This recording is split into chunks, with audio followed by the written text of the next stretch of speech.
Welcome to NFL News Update, where touchdowns meet headlines. Stay in the game with the freshest NFL updates. This is your quick dive into football fervor. Micah Parsons hopes Cowboys acquire players they're missing. We didn't do that this year. Micah Parsons heard Jerry Jones' promises on Tuesday to go all in for 2024.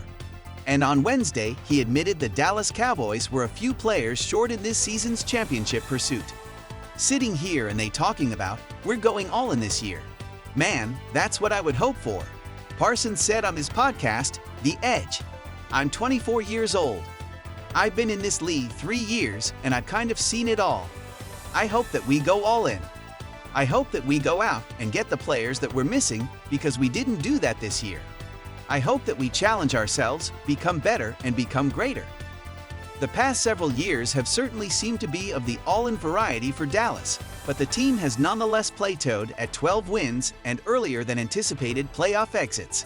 Such was the case again for the 2023 Cowboys, who won a dozen contests for the third straight year, captured the NFC East, and finished as the conference's No.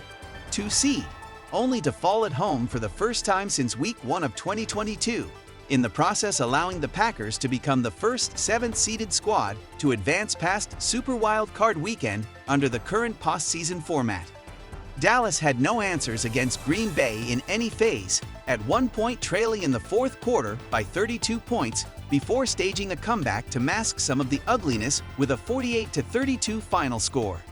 It's sad, man, that you lose the way you do, Parsons said, especially at home. Talking about how much we played at home, how much it stood for us to be at home, and to go out like that at home was completely embarrassing and unacceptable. I couldn't even look at that loss or feel any type of way because of how embarrassed I felt. It took me a while to even be able to show my face in public. I disappeared like completely. It was the latest example of Dallas falling short, but when it comes to an already star-studded roster and the team's money situation, there aren't a plethora of avenues for an influx of talent that's supposedly been lacking. The Cowboys already had 9 players named as 2023 first or second-team All-Pros.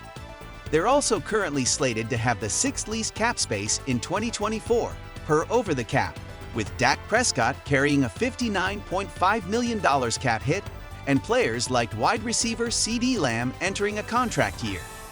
Parsons himself is an obvious candidate to have his 5th-year rookie option exercised, assuming the front office doesn't lock him up to a long-term extension instead. 8-time Pro Bowl offensive tackle Tyron Smith is a pending free agent, as is running back Tony Pollard, who fell flat in his first chance at being a lead NFL back. Tough decisions and some skillful cap finagling, such as with aforementioned extensions, could aid the all-in approach. What caliber of free agent that nets the Cowboys, as well as whether or not splurging leads to improvement beyond the regular season, will remain to be seen.